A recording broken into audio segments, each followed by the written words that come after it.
सकल साधन सुकृति मुक्ति सारिष्ट लगी, बिना कृपा कोटि कोट्यान विधि व्यर्थ।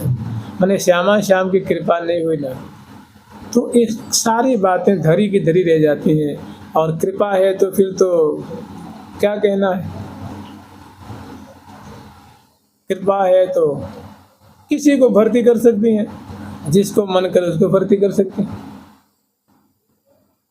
आप लोग सुना है एक पड्डा की भर्ती होगी, पड्डा समझते हैं, मैंने भैंस का बच्चा नहीं होता है उसको पड्डा कहते हैं। वो निकुंज में चला गया। अभी ये हाल की बात मैंने वो एक मैं देखिए कृपा से क्या होता है, मैंने पड्डा समझते ना, भैंसा समझ लीजिए, हाँ भैंस का बच्चा। एक बार जब श्रीनाथ जी महाराज, जब ये औरंगजेब का आतंक हुआ ना, तो श्रीनाथ जी ने कहा कि भैया मोह यहाँ तो तुम ले चलो, औरंगजेब आ रहा है। मैंने कहा तो औरंगजेब तो डरेगा। बोले चुप, जो मैं कहूँ वो काम कर। तूने कभी तो चलो कैसे रात में, भाई रात में रथ पे जाओगे तो टन टन टन टन घंटी बजेगी, रोड से जाओगे ना, रोड तो कोई खेत से तो नहीं जाओगे। और जहाँ तहाँ मुसलमानों का पहरा है, चौक को मोर्चाबंदी कर रखे हैं, उन्हीं का शासन था। मैंने देखिए कृपा क्या चीज़ होती है। तो क्या हुआ कि उन्होंने कहा भाई जिस रास्ते से जाओगे वहाँ मुसलमान मिलेंगे और सब आपको छू देंगे तो बड़ा अनर्थ हो जाएगा। तो उन्होंने कहा फिर कैसे चलोगे? तो उन्होंने कहा कि मैं कुमना के पड्डा पे जाऊँगा, कुमना के पड्डा पे जाऊँगा। कुम्हन दास का एक पड्डा है, उसी पे मुझे बैठा लो और सुनो कैसे चलोगे।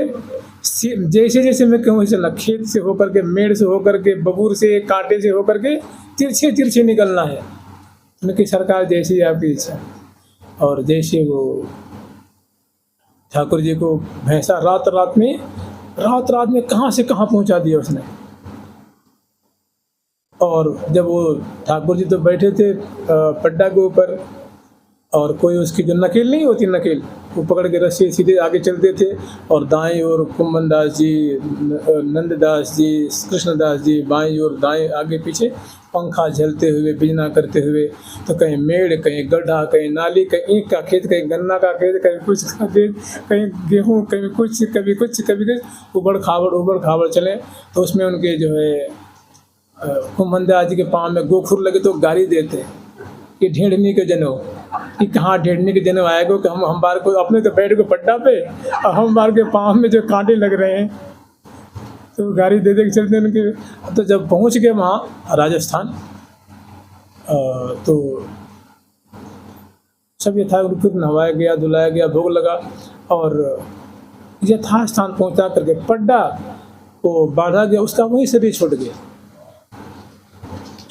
तो तुरंत छूटते ही जाकर के बैकुंठ में सखा, उसमें गोलोक में सखा बन गया। बताइए।